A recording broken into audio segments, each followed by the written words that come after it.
Ala, ulan pa rin ng ulan. Ayan, kaumpisa lang malakas. Ayan na, oh, ayan na, malakas ang hangin. Ala, may hangin pang dala. Ayan, malakas pa rin ang ulan guys. Araw ng Wednesday. Alas 11 na. Yan, oh, nagsisimula ng umulan. Yan sa baba, oh. Yan, malakas ang hangin, oh. Pati doon sa dulo. Ala, oh. Simula na naman ang ulan.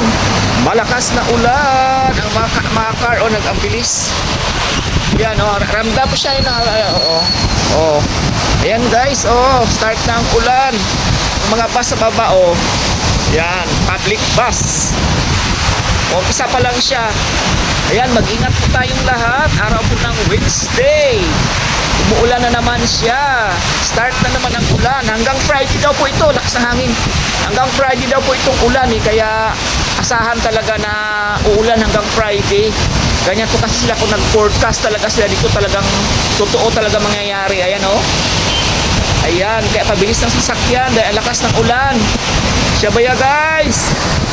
Nandito tayo ulit. Malakas ang ulan. Nagsisimula pa lang siya oh. Ayan, so mag-ingat tayo mga OFW ha, dahil maulan.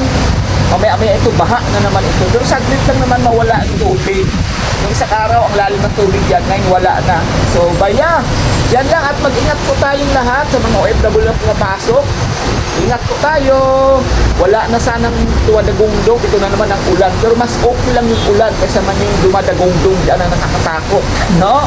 Tuloy-tuloy na sana. Hindi lang 5 days. Sana buo na para matapos na lahat. Wala nang agam-agam.